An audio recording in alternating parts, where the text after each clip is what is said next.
Hare Krishna. So my question is so yesterday I went to see some different temples, like at Haridwar, and one of the deities was, someone referred to the deity as Mahadev. Would that, my question is that when we go to different temples, are those deities, are they a part of the, like, Hare Krishna deities? Or are they different deities, or is it depending upon wherever it is that they're going? Does that make sense or no? Well, we can talk about it. I'm not sure what you mean by part of the Hare Krishna deities, but in other words, the Hare ISKCON. Well, or ISKCON. Yeah. In other words, the Hare Krishna movement, or ISKCON, is a branch of one particular lineage of Vedanta. And so all the different branches of Vedanta are drawing from the same texts. And within those texts, all the different gods and goddesses are there. Every now and then, maybe someone makes someone up. It happens. But in general, certainly Mahadeva is Lord Shiva. Okay. Mahadeva is Lord Shiva. So he's one of the most well-known, popular, and often spoken of gods. Right. So certainly he's there for us. Not commonly, we don't build temples to Shiva so much, although we do on occasion. But it's a question of how we understand who Shiva is, right? We understand Shiva as Vaishnavanam Yata Shambhu, that he is the greatest of the Vaishnavas, that he's a very unique category of living being, that he's not exactly Vishnu, but he's just a slight transformation of Vishnu. And therefore he's very powerful and very important. The example that's used sometimes is like the difference between milk and yogurt. Yogurt is nothing but milk, but just slightly transformed, and that's Lord Shiva. So Mahadeva, we offer respects to. He's glorified throughout Srimad Bhagavatam, which is our most fundamental text. And so we have great reverence and great love for Mahadeva Shiva. Can I quick follow-up? So the next part of the question would be that sometimes when I've gone to other temples, Krishna has been in the temple. Do they work Krishna into their practice, or is that, like, or do they worship Krishna as we worship Krishna, or do they have a different relationship? Does that make sense? Sorry. Yeah, it depends who they are, what lineage they are, and what their conception is. Right. So they might have a very similar conception, or they may have a very different conception of who Krishna is. They may have a different motive in approaching him. In bhakti, in Uttama bhakti, in this Kevala bhakti, which we aim for, meaning that we want to worship Krishna we don't ask him for the things of this world. We don't even ask him for liberation, moksha. We approach him with love. And our aspiration is only with love. Other places may have other conceptions. Right. Okay. All right. Thank you. Okay, everyone. That was the first question. We got started. Any other questions? Let's keep it rolling here.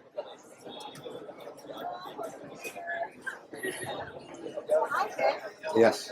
But it's not connected. It's not connected with attachments, and I cannot find the Jiva now. It's about what? Attachments. Attachments, okay. And I'm in love. Okay. And I have a husband. Yes. And my husband says that he's not real man.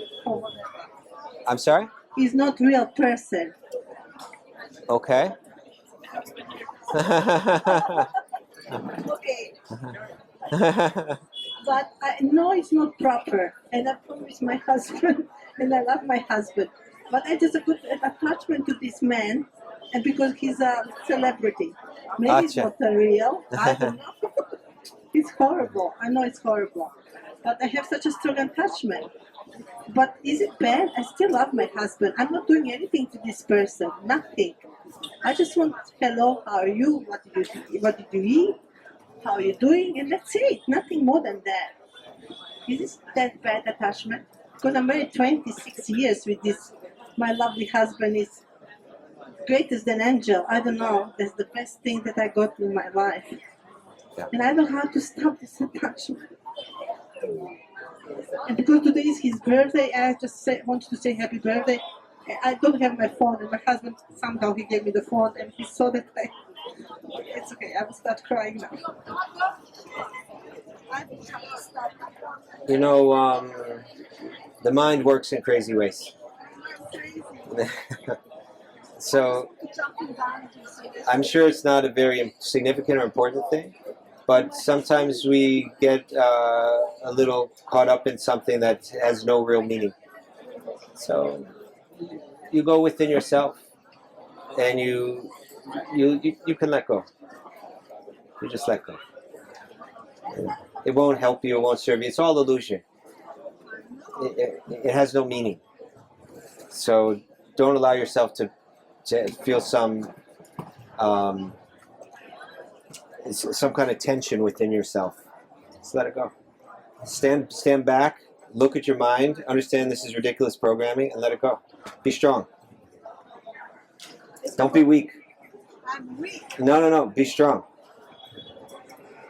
Once you decide I'm going to be strong, you can be strong. Yeah, I can be very strong. There you go. Just decide I'm going to be strong. Yeah, don't let the mind kick you around. You take control of the mind. Right? Yeah. There you go. Okay. So, you said this question. It's okay. Yeah. Okay, thank you. Any other questions? Yes, sir. Yes, sir. So, there was a dialogue between Nachiketa and Yamaraja.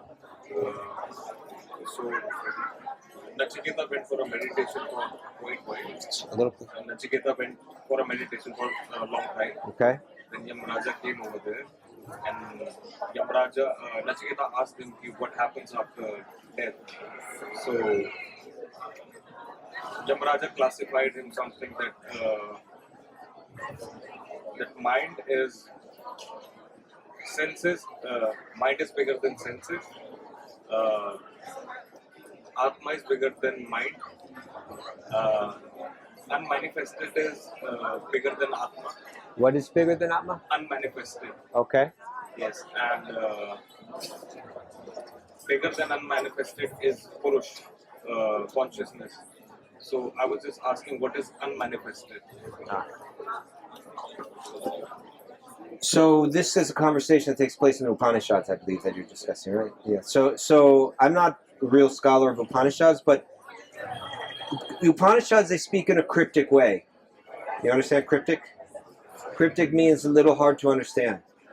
And often we need commentaries to help us understand. But hearing what you're saying, it seems simple enough to me.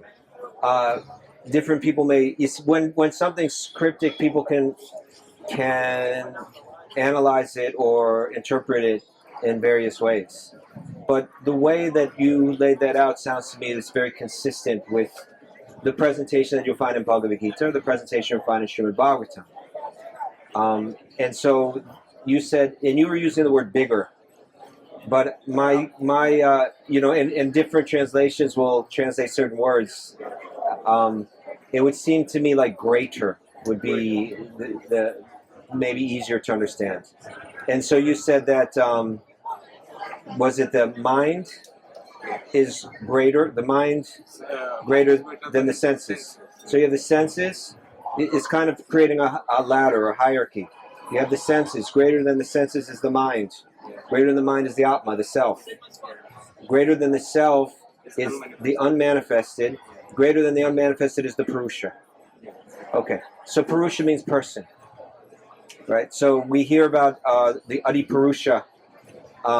We hear about the Purusha in the Rig Veda, which is going back to these more cryptic texts, right? And it describes that Purusha is the one, the Purusha Shukta prayers are there. That Purusha is the one that everything is stemming from, right? He's being it's Vishnu.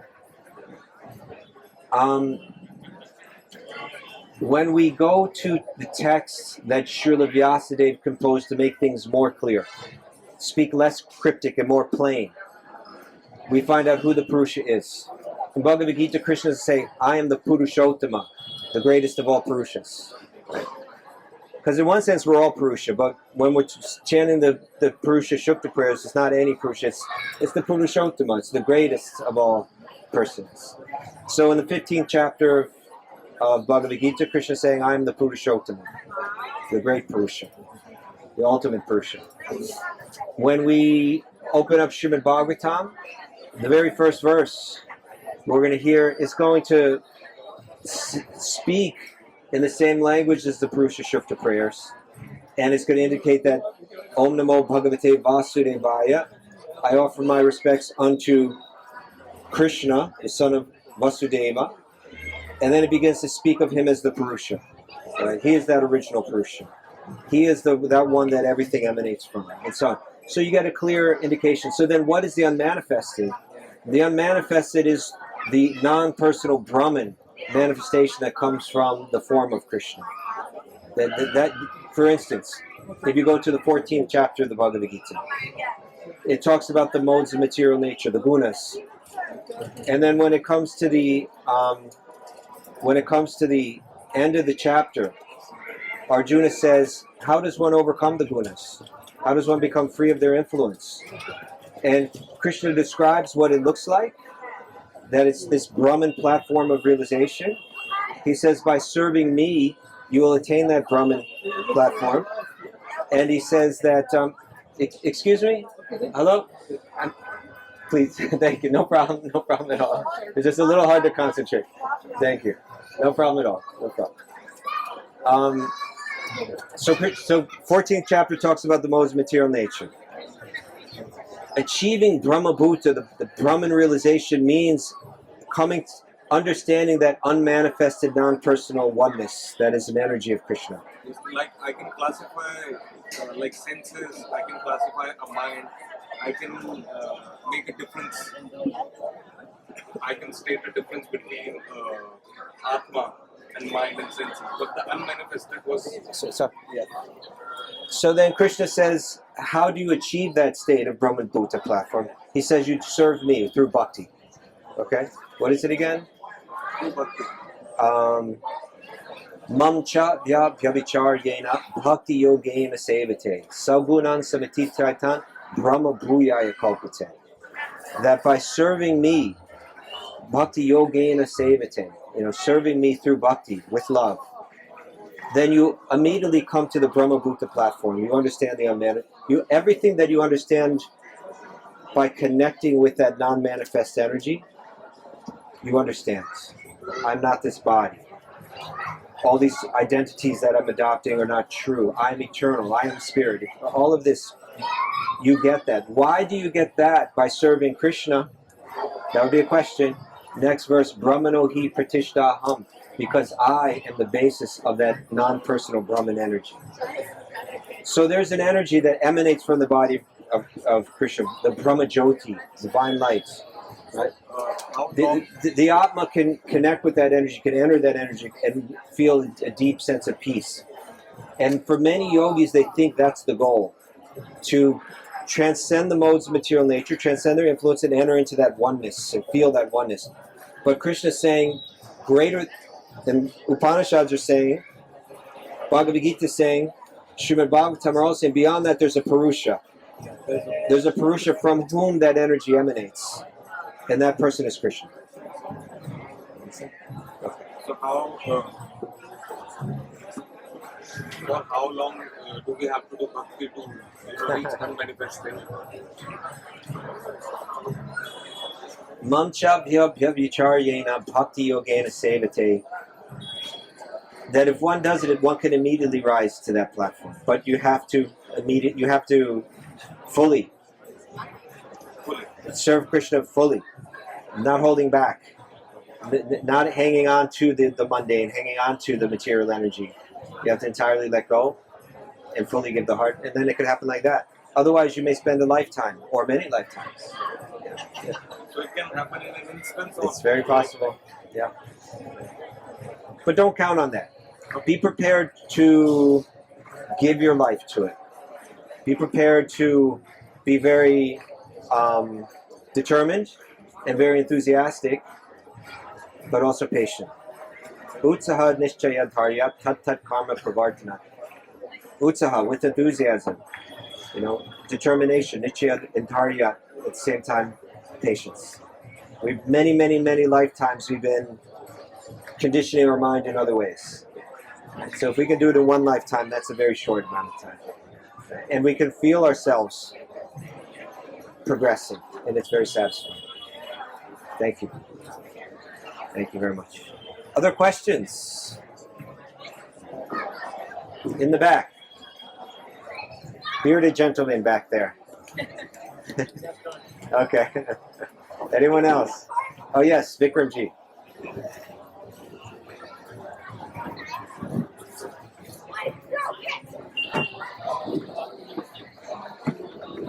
Thank you so much, Vasudha Prabhu. One thing I have realized, like in my own life, which even just seen being shared by many spiritual enthusiasts, is there's another. It's called the weakness of the heart. Yeah. Like we know what we need to do, and we even hear on a daily basis what is right, what the spiritual practice. Even let's say, even if it's just a few asanas that I have to do, for example, I know I need to do it, but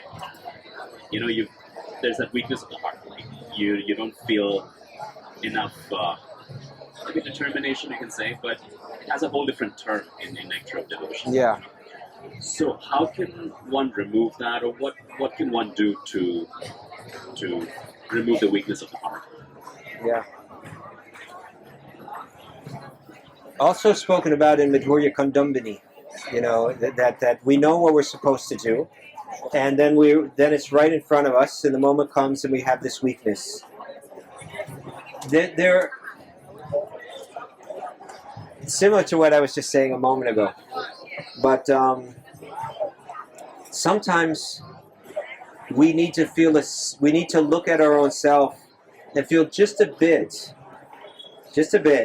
in a healthy way, not in an overwhelming way, but in a healthy way, a little bit of disgust with our own weakness. That we have the power to take the steps that we need to take, and yet we hesitate. It's really a weakness that there's a famous verse that was spoken by Yamunacharya. That interesting character.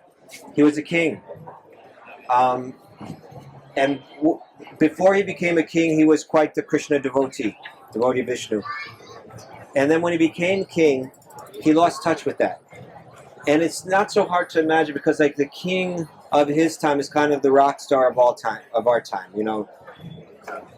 Great wealth, great fame, lots of women, all kinds of opulence. It's easy to lose touch.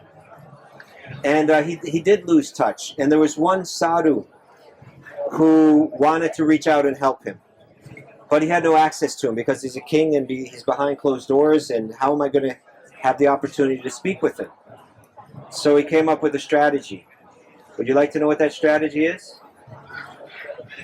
He had a way of finding some very rare, what would you call it? Like a rare variety of spinach.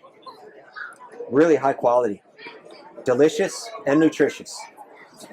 And he harvested a little, and he brought it to the king's cook. And he said, "Here, please cook this for the king." And the king ate it and enjoyed it, and he would bring it every day and offer it to the cook. Every day he would offer it to the cook, every day like this for some time. And then one day he stopped. And so then the king said, "Where's the spinach today?" And the cook said, "Oh, this one sadhu brings it every day, and he didn't come today." He said, "Well, the next time he comes, bring him to me. I want to talk to him." So, okay, he got his in, he got his strategy worked. And then the king sat down, or the sadhu sat down with the king, and he spoke to him, and he spoke to his heart. And he said, God, you've tasted your connection with God. You were living a life in connection with God, and now you've let it go. But you need it. Weren't you happier when you had it? Weren't you better able to serve everyone when you have it? But you have this weakness of heart. That you know this is right, but you've been hesitating to do it. I'll do it later. I'll do it another time. I'm hesitating. You need to do it.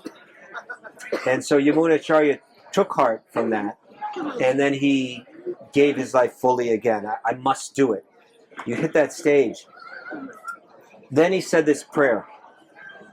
He said, ever since I've been again tasting Nava Nava Rasa, newer, fresh tastes in my service to God, right? Nava Nava Rasa, newer and newer tastes. This is what it's like when our spiritual life is alive and dynamic, right? We're tasting it. There's something to taste. There's something exciting. That my mind and my heart are caught up in tasting the beauty and the excitement of giving my life to God.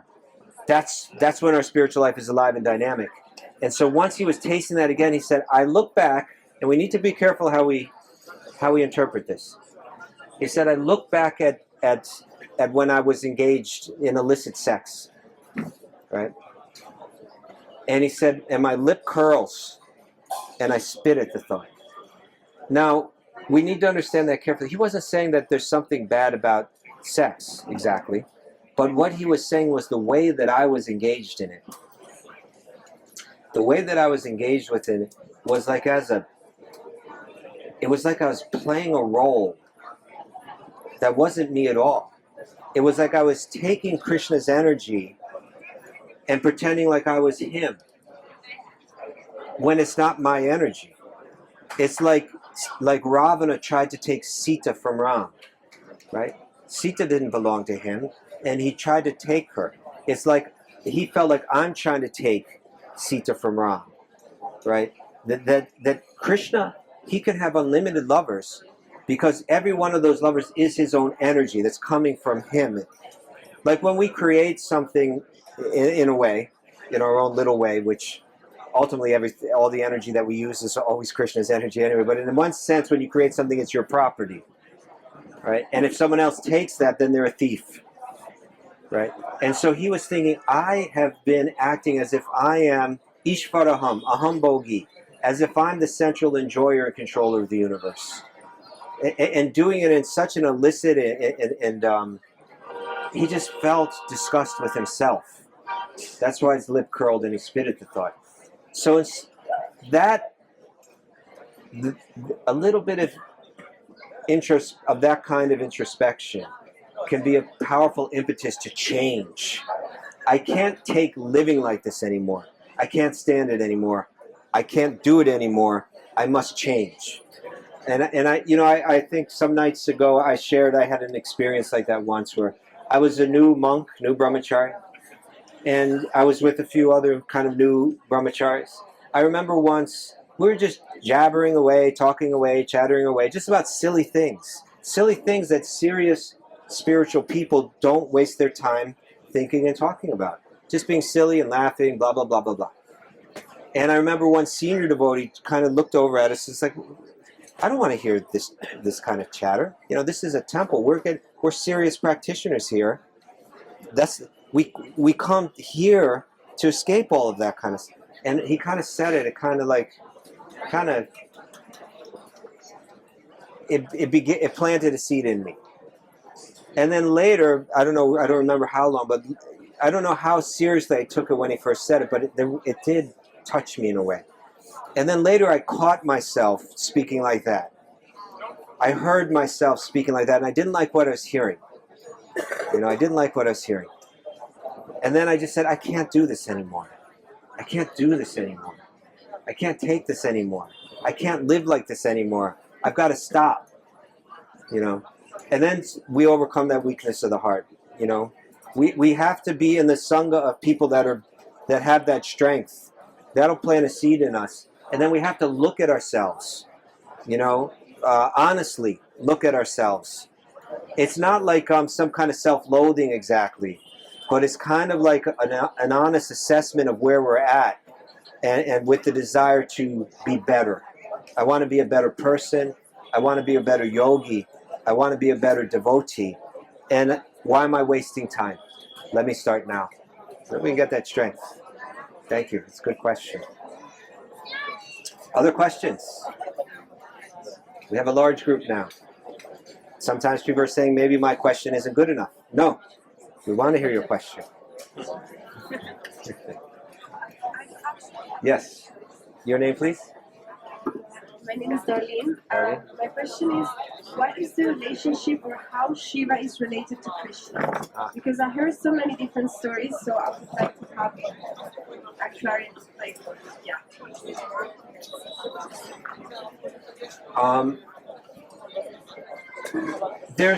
And this is something that we're talking about right now. We're just getting to in the classes that we have here at 9 o'clock every morning. We have classes here at 9 a.m. except for Monday, so not tomorrow. But every other day of the week, 9 a.m. in the hall here. And right now we're getting to talk about all the different varieties of scripture that Vyasadeva wrote. And where are you from, Darlene? Like Europe and South America. Okay, so Europe and South America. Both places, Christianity, yes. That's what I was looking for. So, I was also raised Christian. And whether it's Christian or Judaism or Muslim, Islam, there's a somewhat of a different trend or a different way of approach in these Abrahamic traditions than in the Vedic tradition. And part of that has to do with, and I'm not saying this in a judgmental way, but there's kind of a rigidness in the Abrahamic traditions. Part of it has to do with exclusivism. And again, I want to be careful, I'm not trying to paint everyone in that tradition with a brush. I'm speaking in generalities, but generally, we find it in the idea like we're right and everybody else is wrong. Right? That's part of it. Whereas in the Eastern traditions, it's kind of a broader, we see truth wherever it exists and appreciate it. Another difference is the difference between God and us is like night and day in the Abrahamic traditions. God is very great, we're very small. God is entirely pure. We are born in sin. We're like sinful right from the get-go. Right? The only way we could be relieved of our sin is if God dies for us. It's a very different conception. Whereas in the Vedic tradition, the idea is that the soul is pure. It's just temporary cover, just a little covering is on it, just for a little blip in time, and maybe many, many, many, many lifetimes, but even that, from a zoomed out perspective, is just a blip in time. You're very pure, so that's also different. Not only pure, but the distinction between God and us that's there in the Abrahamic tradition, so vast. In the Vedic traditions, the idea is almost like we are God's energy. We're not so different. In one sense, we are God. In one sense. In another sense, we're very different. But there's more of a nuanced idea. We are one and different from God, both. Whereas in the Abrahamic tradition, it's like, no. We're entirely different. Don't mix this stuff up. So you have two very different kind of ideas. Also, it's kind of like, in the Abrahamic traditions, it's kind of like, here's a line in the sand. Either you step on this side and you're saved, or you stay on the side that you're on and you go to hell forever. Right? Cross the line. How do I cross the line? You say, I accept. Whereas that has a lot to do with salvation. I want to be saved from the effects of my sin. In the Vedic tradition, it's not such like a line like that. It's not so much about salvation, it's more about transformation. How does my pure nature arise in me? What practices must I practice? What grace must I receive in order that my true nature, which is here all along, comes out and I become transformed? Right? And then maybe one final thing is, so that's kind of like the Abrahamic church is like, change now, accept this, and we're done. Whereas, and here's the final truth, I'm going to speak the same exact truth to everyone in the exact same way. Here's God, surrender. That's the message to everyone. Whereas what happens in the Vedic literature is they're written in such a way where they're going to find where you're at, and they're going to come and they're going to speak to you on the level that you're at. You understand? This is really getting to your question now. That if you look at all of the Vedic literature, it's so broad, and it's speaking on, it may sound like it's contradicting itself in many places, but the way that we understand this is it's speaking to people on different levels. And they're speaking to people on different levels. Let's say, like in India, sometimes an Indian family wants to move to the United States. And the reason is that they want their child to have better opportunities, financial opportunities, as they grow up. But the child is so young that they have no conception of their future or what they're not even thinking about having a job and how there are better opportunities there. It won't make any sense. So if you come and said, the child's saying, why are we moving? I'm moving away from all my friends. I'm leaving my home. Why? Why are you doing this to me? If the parent is to say, because you're going to have better financial opportunities, you tell that to a 4-year-old, it just doesn't register. You have to come and speak on their level. So the parents may say, when we go to America, you're going to be able to go to Disneyland, right? You're going to see Disneyland. And then the child, will show you the pictures of it, and the child says, oh, okay, let's go to America, right? But then as the child starts to grow and understand more, the parents are going to say, forget about Disneyland. Even they take them to Disneyland, but they say, but that's not why we're here. You need to study. You need to learn. Because, you'll have special opportunities that we didn't have if you focus on it. So the Vedic literature is like that. It's going to come and speak to people on different levels and different levels. And so sometimes it's saying, be a good materialist and enjoy the things of this world. It'll be a step up. Sometimes it's saying, let go of all the material things and find peace. That's a step up. Sometimes it's saying, even forget about the peace, go into divine love. That's where this is really all going. And sometimes it's going to say, if you want the things of this world, worship this god or goddess, right? You'll get wealth. That's like saying you'll get Disneyland. Worship the goddess Lakshmi, and you'll get wealth. Or worship Ganesha, you'll get wealth. Worship this goddess, worship Durga, you'll get a good husband. That's coming down to someone's level. A lot of times when people worship Shiva, and certain texts in the Puranas, they're going to say you worship Shiva to find moksha, right? To find peace, right? And if you read those texts, they will speak to you as if it's going to speak to you. In the Bhagavad Gita, Krishna says, those who worship the devas for material things, ultimately they're worshiping me, but they're doing so without full knowledge. But I, who am in their heart, will encourage them and encourage their faith in that deva so that they'll take that step. At least it's a step forward. So we'll read texts that talk about Shiva as if he's the supreme.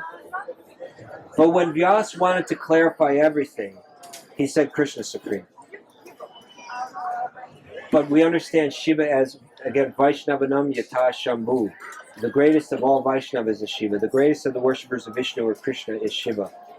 Throughout the Srimad Bhagavatam, which is the culmination of all the Vedic literatures and ultimately glorifies Krishna, we find the glorification of Shiva all the time. But we see him in the context as a devotee of Vishnu or Krishna. Right? And we see he speaks to these young yogis, the prachetas, and he teaches them the mantras to worship Krishna. We see that he becomes a servant of Lord Vishnu when the devas and the demons are churning the ocean of milk and poison has to be drinking. In so many ways we see Lord Shiva as the devotee of Lord Vishnu or Lord Krishna. So that's how we understand him in our tradition. With great love, with great reverence, we worship him not as the Supreme, but a very unique manifestation of the Supreme's energy, but he's his own individual. Okay? Thank you. We love him. We actually on Shivaratri, if you would have come, we were worshiping him.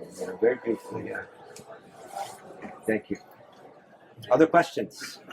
Yes.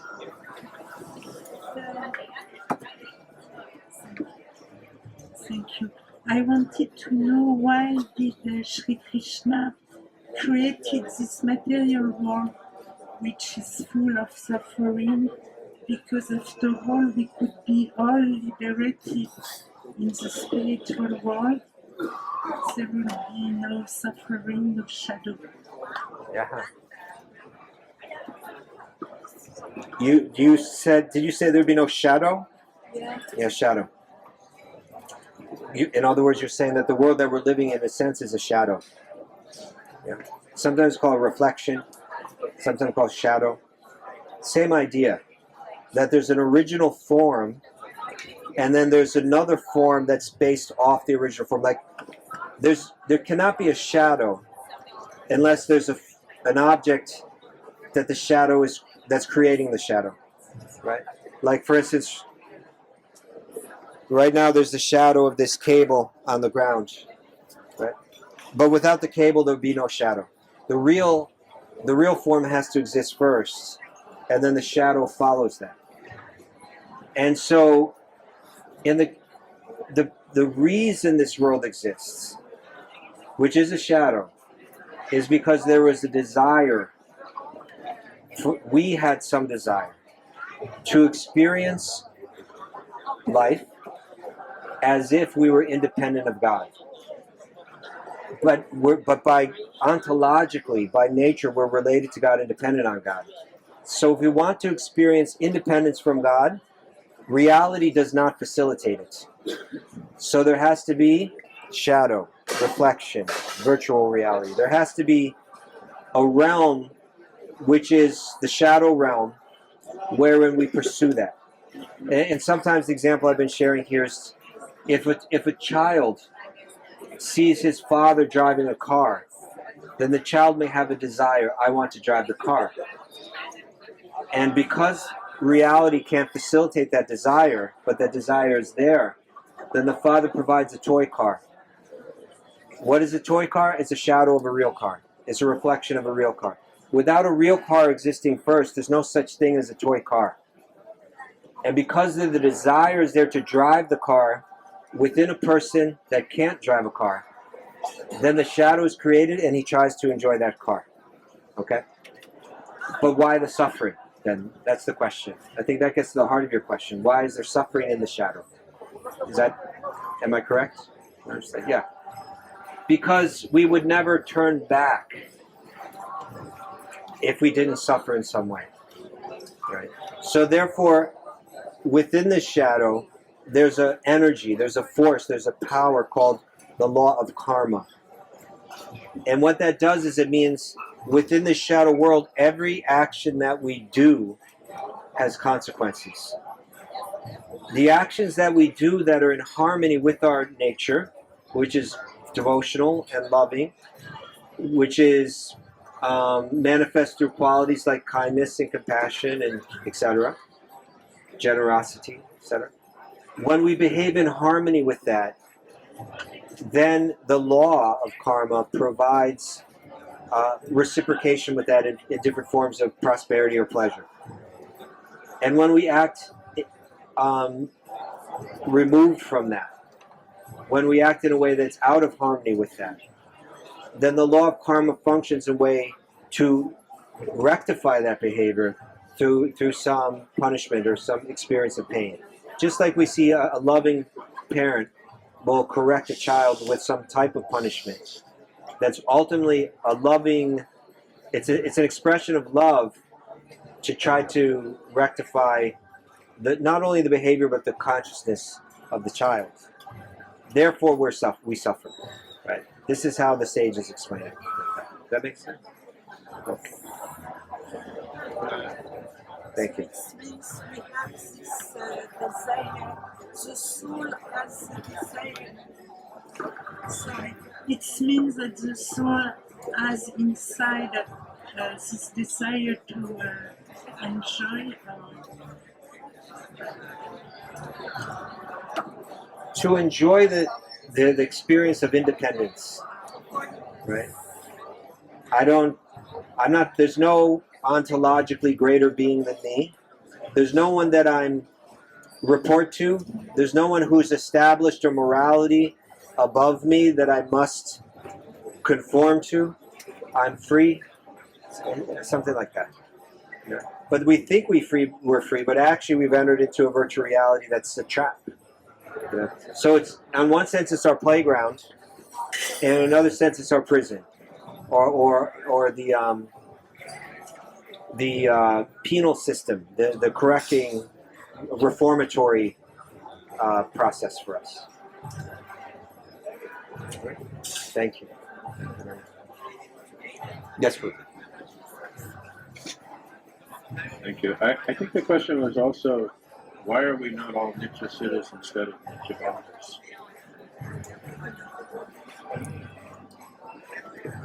Well, How were we created that way?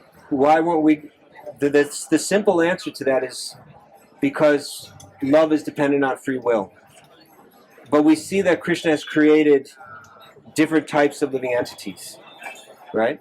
Including us, who have our free will. He has his own Shaktis and so on that are never covered, but he also has our variety. You know, I honestly I can't answer that question except he creates as he wishes. But what I can say is that he's given us free will. He's given us eternality, knowledge, and bliss. It's all there, and the suffering that we see in this world, we really have to think about it carefully. Really, it's hard for us to see from certain perspectives, but what if we zoomed out and really looked at it? Because in our position, it can seem overwhelming. It can seem very depressing, but think about this. I'm going to share something with you all right now. Are you ready? I was once visiting a friend, a married couple, and they had a child, a little girl. My guess is she was around 4 years old. And I had another friend that was coming and visiting at that time too, and she had a dog that was just like a puppy dog, right? Like a little adorable puppy dog. And as soon as the child saw the dog, the child became obsessed with the dog, right? Completely charmed and completely captivated by the puppy. And the parents said right then, this was in the morning, they said, "Oh, we're gonna have a problem when you go, right? And you take the dog." They knew it immediately that they anticipated they could see the future, right? And so the day went by. The child was playing with the dog the entire day, and then exactly as they predicted, when it came time for my friend to go and bring her puppy with her, the child wasn't just disappointed. The child began to cry, and it wasn't just like normal crying. It was that full-on ugly crying, like that full-on hyperventilating crying. It was a type of crying that if you would have just filmed the crying, you could place that right next to like a mother that just lost her child in a tsunami, and it would look exactly the same. In the mind of this child, everything about the world was dark now, and she had lost the most precious thing in her life. That's how she was processing that experience. You with me? A child has an ice cream cone, and they're elated. Nothing could be better. The world is perfect right now. An adult, we don't get so elated because we know that the world isn't perfect. This is nice. But for the child, it's like they jump up and down in the air, and they're so happy that they've got the ice cream cone. And then they have it, and you can just see in their eyes how excited they are. And then the ice cream falls off the cone and hits the ground. And then the child starts to wail as if everything in the world has been lost. Right? Let's see that.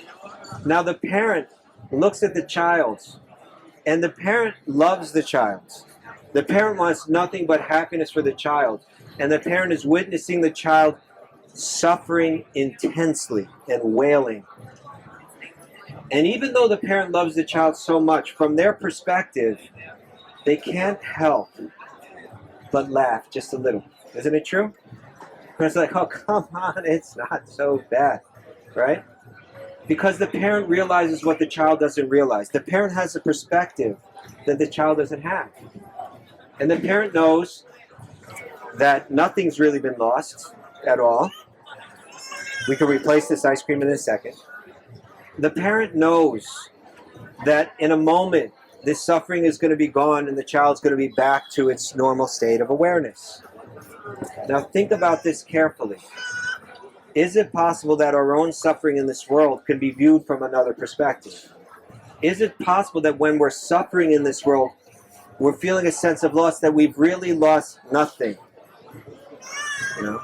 Is it possible that although it seems like this is such a long and horrible tribulation that we're experiencing, that it's really just a blip in time, and very quickly we're going to be restored to our state of natural happiness? That's the way the sages see our suffering in this world. It's a whole nother perspective, right? Whole nother perspective. So in that frame of reference, your question goes from being like very dramatic question to like a less crucial question. You know, how is it possible that we suffer? It's okay that we suffer. We can even laugh a little bit at ourselves. That's when you know you're beginning to understand. When you're suffering and you laugh at your own suffering, then you're getting somewhere. You know, then you're getting somewhere. Look at me. Look how foolish I am. I still maintain the attachments that caused me this suffering. I'm a joke. I'm a bit of a clown. I admit it to myself. That's the first step where we're really starting to see truth. What if the child suddenly said, "What am I crying about? It's just a scoop of ice cream. I get it. It's not so important." We'll be like, "Wow, the child's really maturing," you know. So we're maturing when we begin to look at our own suffering and we're able to laugh at it. Maybe we still feel the pain, but we can laugh at ourselves a little bit. Then we're getting somewhere. Then we're beginning to see truth. Okay. Other questions?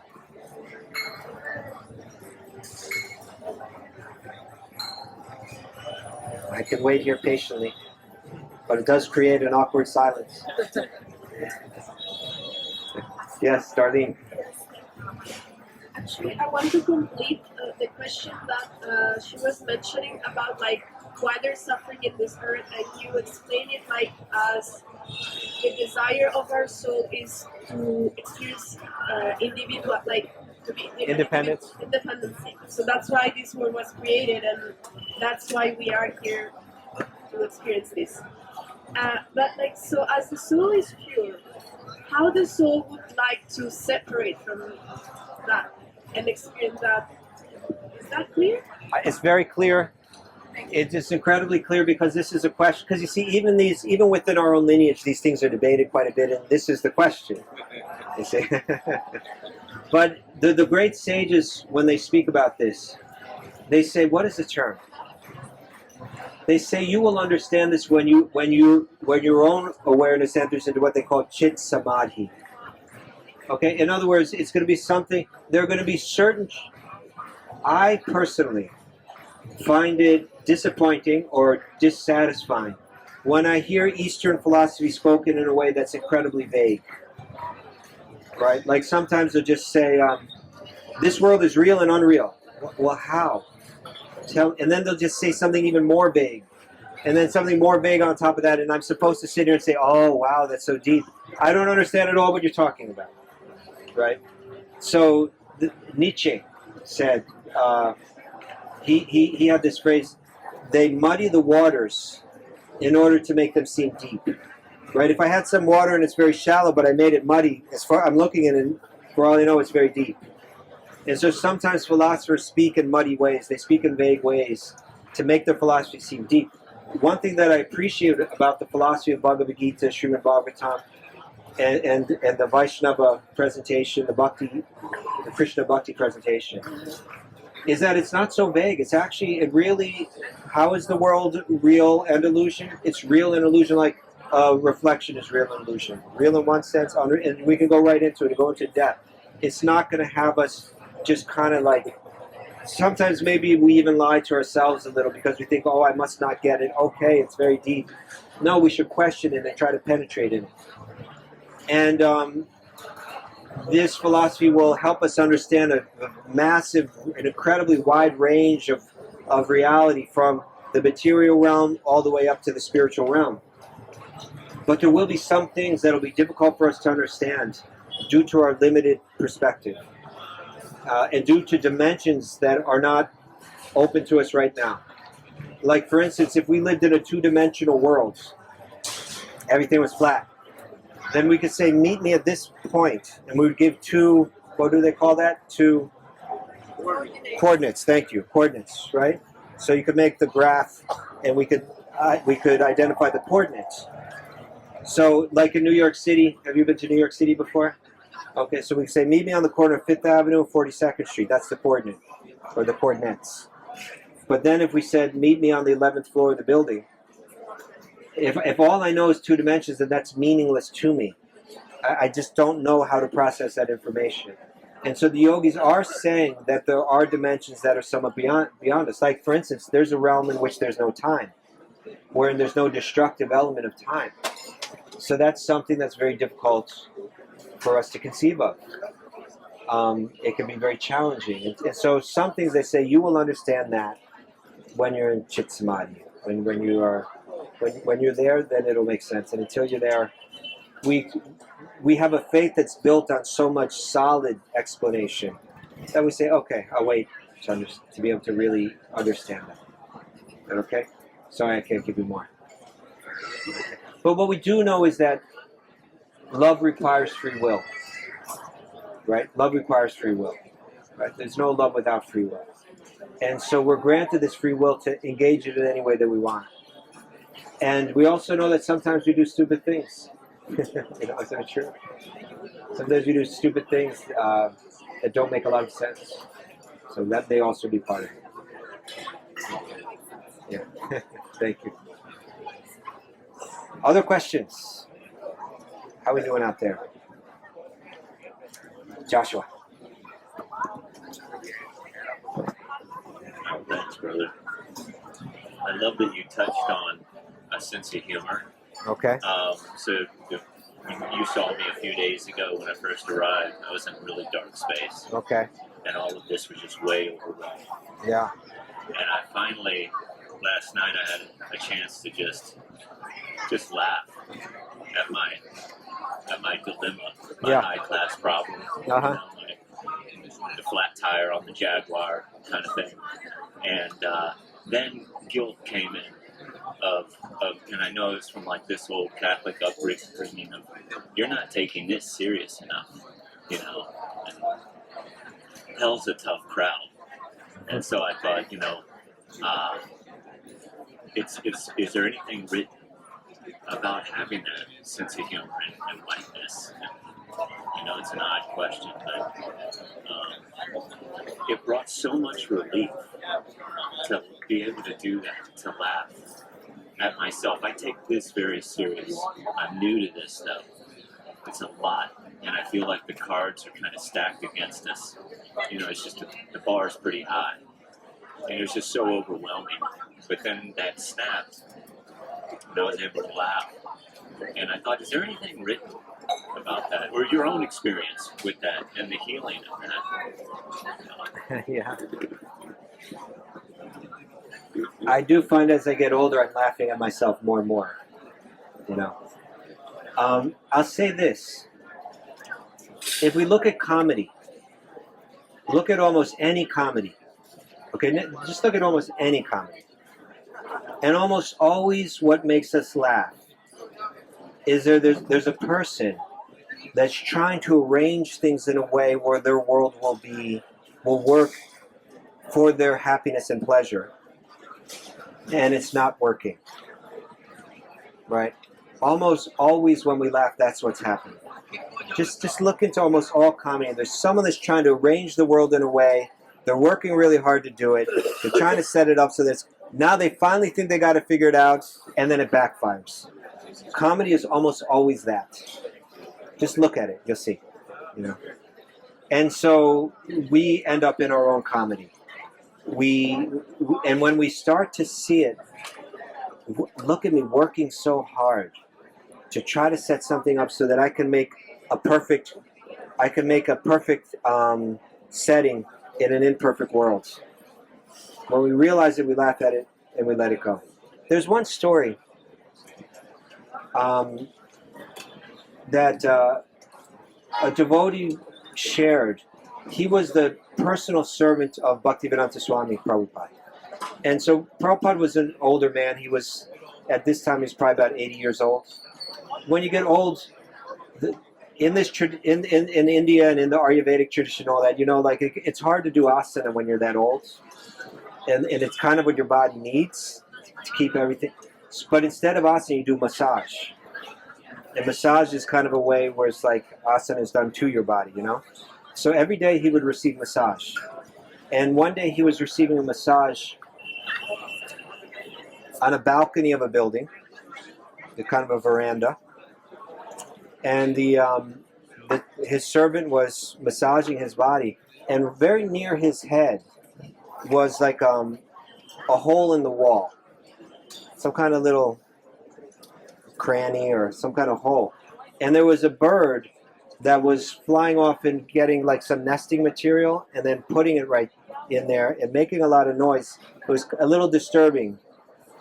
And so they're like, oh, let this bird nest. There's plenty of places where it can nest, but just not right here. So the servant kind of took out whatever it was using to nest so that the bird would move on to another place. And then the bird came back with some more stuff and put it in there. And then flew off again to get more, and he took it out again and threw it away. And then the bird came back one more time to say it, and he took it out again. Finally, he just wadded up a ball of paper and stuffed it in the crack so that the bird would understand there's no possibility of doing that here. And then Bhaktivedanta Swami Prabhupada, he said, we are like this bird. He said, we're working so hard to try to create our perfect little home in this world. And we don't understand that there are higher powers above us that are working. Right? There are these higher powers that we're blind to. We think it's just going to take a little bit more work and I'm going to make my perfect home and I'm going to make my perfect space. I'm going to find the perfect job. I'm going to meet the perfect mate. I'm going to get just the right amount of money that I need. And then everything's going to be perfect. But there are higher powers that are going to give us happiness or distress according to our karma. It's really interesting. This is the way that the Bhakti Yogis think. There are verses that speak about this. There are several verses in the Srimad Bhagavatam that speak about it. They say the more that we try to solve the material problems, it's kind of like a whack-a-mole. You push it down here and it pops up over there. And often the solutions create more problems than the problem itself. Sometimes we see this in medicine, right? You take a medicine to cure a disease, and the medicine causes a disease or a side effect worse than the original disease that you had. But they said, so therefore the Bhakti Yogis think like this. They think, just like I don't need to pursue suffering in life. I don't have to go out and try to find it. It finds me. Similarly, I don't have to go out and try to pursue happiness in life. It also finds me. Due to my past activities, I'm destined for a certain amount of pleasure and a certain amount of pain. Rather than try to adjust the world in such a way where I can avoid the suffering and find the happiness and work really hard and waste a lot of time to try to do that, just let the pain come, let the pleasure come. I'll accept it, whatever it is. And let me engage my energy. Let me take my time and let me take my energy and invest it in realizing the truth. Right? Let me realize it in doing practices that will elevate my consciousness beyond the kind of activities that destine me to certain material happiness and certain material suffering. Let me see if I can elevate my consciousness beyond the level of the material, up to the Brahma Bhuta platform, up to the Prema platform of pure love. Let me engage my energy that way. Because if I engage my energy in trying to adjust the material world for my happiness and to avoid material pain, I'm going to waste my whole life doing that. And I'm going to be just like that bird, coming back again, coming back. And they're going to be higher powers saying, nope, you're due some suffering. Now you're due some pleasure. It's all written, Accept that part and use your energy in a higher way. That's the way that the sages think. It's a new way of thinking. It's kind of counterintuitive to us. We've been trained to think, go out there, work hard, get it, right? Bring it home, Go out there and find what you need, But sometimes we see some people work really hard for it and they never get it, and some people don't work at all, and they get tons of it. My friend Raghunath, he's a musician, You know, he was, and in this band, they kind of had like a certain level of success. Not like massive, you know, super fame success, but the kind of success where he could go to any city in the world and do a show, and some people are going to show up, and you know. And so he said, like, especially in that world of music, you see it all the time. There's some band full of talented musicians, and they're working hard and they're touring like crazy, and they never get their break. And then some new band comes up, like people with zero talent, and just click, you know, like boom, overnight they're like a massive success. You know, how, you know, it's like no matter how hard they work, they never get it. You know, and these people don't work at all and they get it. So the yogis are saying, yeah, we all are destined a certain amount of fame, a certain amount of money, a certain amount of material pleasure, a certain amount of suffering in our lives. Think about the intelligence of a person that can say, I accept it. I accept it. And now I'm going to take my energy and focus it on my spiritual life with concentrated focus, you know? Maybe I can find something else that most people aren't finding. Maybe if I step off of that, what do they call it, the hamster thing? Hamster wheel. What is hamster wheel? There's another word for it, isn't there? Treadmill. Yeah, thank you. The treadmill. Maybe if I step off the treadmill, running like a hamster, right? And I step off and I really begin to question, you know, what is life all about? How can I let go of my material attachments that are causing all this suffering, right? Rather than just pursue them and reinforcing them, letting go of them. Maybe I'll get a different result. What do they say? Madness is you keep doing the same thing and you think you're going to get a different result. Yeah. Stay on that treadmill. Different way of thinking. Different way of thinking. What do you think, people? Is it worth a try? Raise your hand if you think maybe there's some sense in that. Okay. Are you all ready to try? That's the step, right? Okay, give it a try. Give it a try. Think about it. Think about it as you go through life. Think about it as you suffer. Think about it as you enjoy. Sometime when something drops into your life where you normally might have said, "This is incredibly great." Just in that moment, take a step back and think about the fact that something pleasant has dropped into my life, and that's fine. Nothing wrong with that. But has the quality of my life really changed? Or am I just as prone as I was a moment ago to maybe suffering in the very next moment? And is there a possibility that I could elevate my consciousness beyond all of this? Beyond the ups and downs and ups and downs? Or should I just try to enjoy the ups when they come? And try to escape the valleys when they come? Or can I just say, ups and downs are going to come? I know it. I know it. And when you do that, you're already prepared for it when it comes. Think about this, right? This is the yogi's mind. They understand the element of time, the force of time. They already understand that everything I've got is going to be taken away from me in due course of time. And when you're thinking like that, it makes you free. I'm going to share a story with you, okay? I was one of those stereotypical Hare Krishna devotees that would sell you a book on the street. Okay? Did it for a long time. And one day I knew I would really put my heart into it. I would try to do it in a really friendly way, in a respectful way. And one day I knew that there was a potential to reach many, many, many, many people with these books on this day. I knew it. And I was in Philadelphia. And what's the big train station called? 30th Street Station. 30th Street Station. And I knew that on days like this, when I really am trying to serve, and there's a special opportunity, I knew that it always comes with a test. And the test usually comes early. It usually comes early. And if you can get over that test, there's huge potential. But if you hit the bump there, then you kind of your awareness just kind of gets cloudy for the whole day. And so I stepped into 30th Street Station, which is like a big, cavernous kind of cathedral of a train station. And the very first person I approached I handed them a copy of the Chaitanya Charitamrita, a book very dear and sacred to my heart. And I handed the book to this man, and he took the book, and he threw it. And now I'm watching the book sail through the air. And I knew that was my test. And it was the very first person I spoke to. And I said, thank you. And then I went and I picked up the book. And I approached the next person. And I felt like I knew it was going to come. I was anticipating. When I went out that morning, I said, I'm going to get a test. I'm ready for the test. Bring on the test.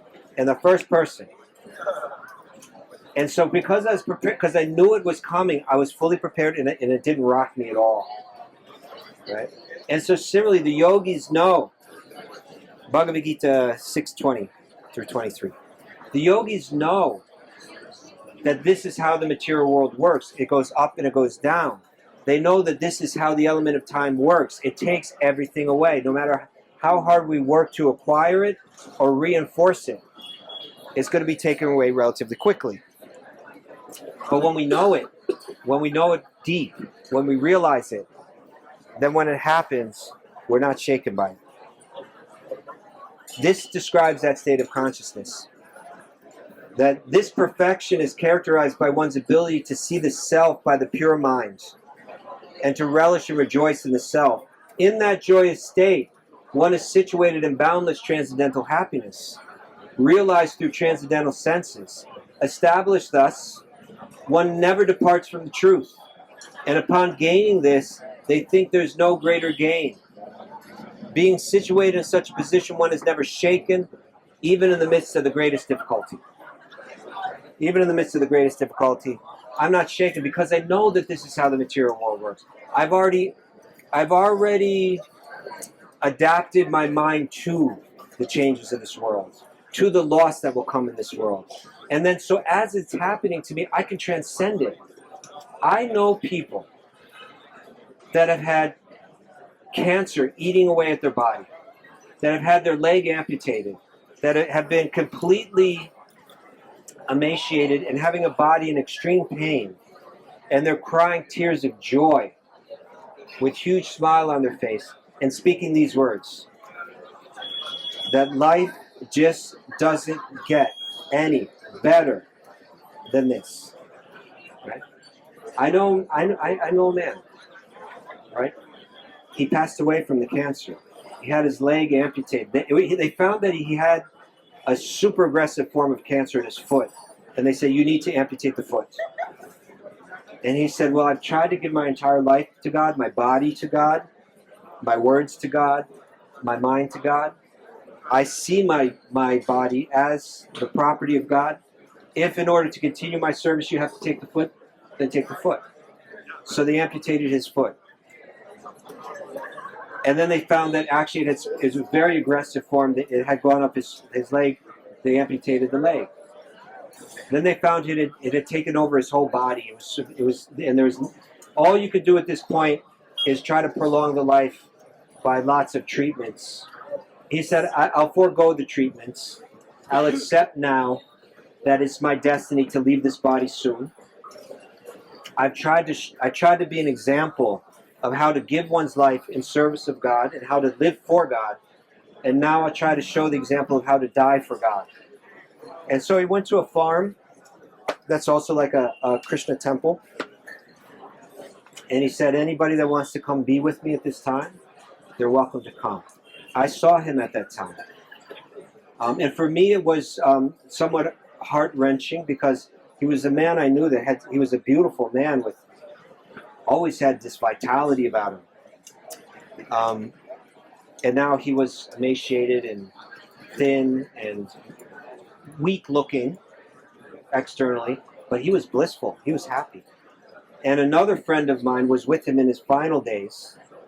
And in the day before he passed away, where he was fully emaciated and in extreme pain, they were chanting japa together. They were meditating together next to each other. And this one friend, he turned to my other friend, and he said it wasn't like he was just crying. He said it was like water was pouring out of his eyes. Like not like anything he'd ever seen before. And he said he had a smile on his face. It wasn't like any smile he'd seen. It was this huge, bright, effulgent smile like he'd never seen anything like in his life. Imagine someone turns to you and there's water pouring out of their face and they got this huge smile. And he said, just like this verse said, he said, life just doesn't get any better than this. There's nothing more I could gain than this. And not shaken under any circumstance. This is the worst circumstances. It's when most people would be saying life just doesn't get any worse than this.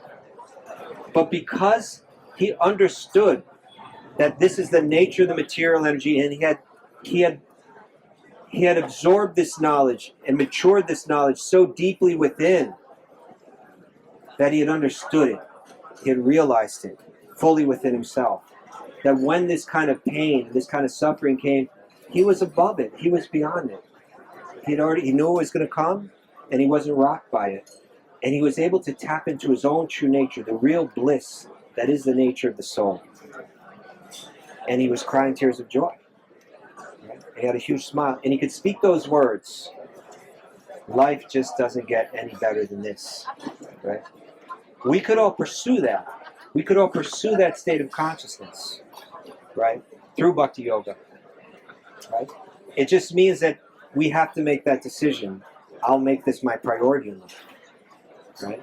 Enough of just kind of being the armchair speculator. Enough of kind of appreciating this spirituality. I like these books. I like the kirtan, but I have other interests in life too, right?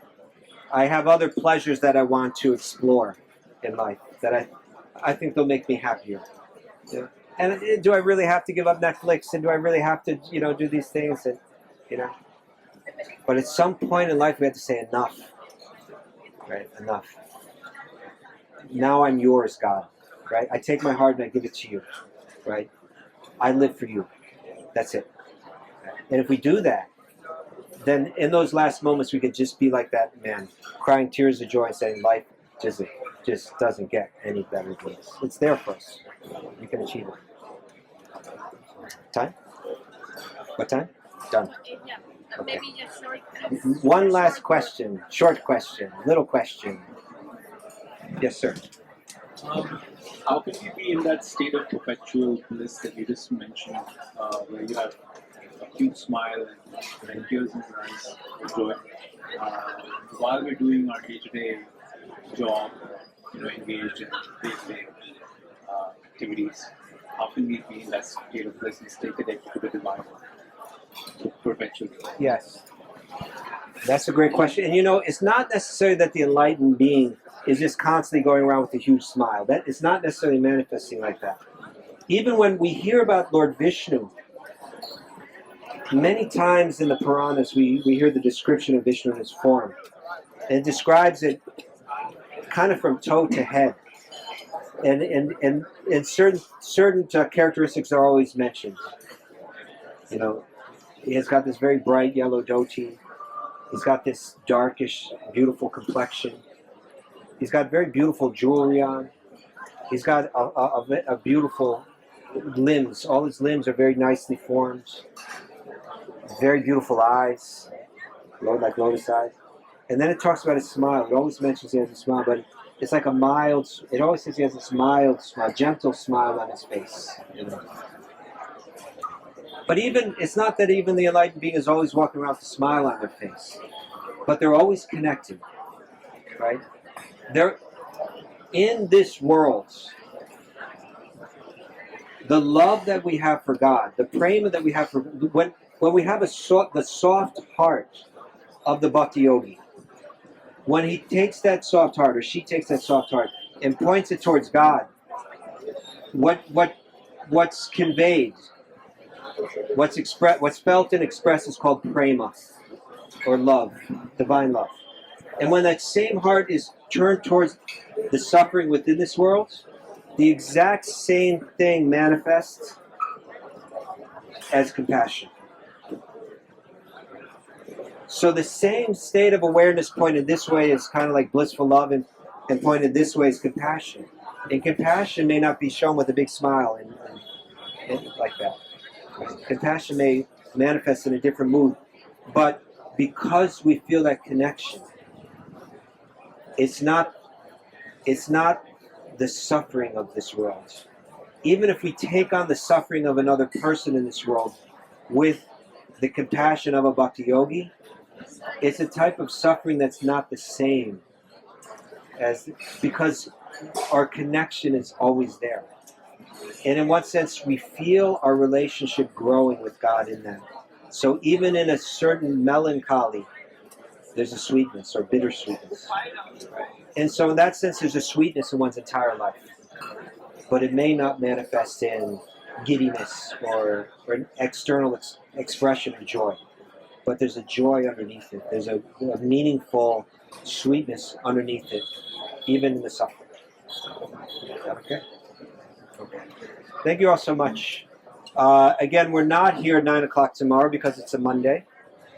But we're here at 9 o'clock on Tuesday and every other day of the week, speaking a more kind of formal class. And we're here at 7 p.m. again tomorrow night with questions and answers. It's been a joy spending this time with you. Thank you for your time, your attention, your questions, sharing in your Sangha. I appreciate it very much. Please enjoy the evening here with absolutely every night. Yes, fantastic prasad every night, yes. And fantastic kirtan every night, both. So please continue to enjoy the evening here. Thank you very much. Hari Om Tat Sat.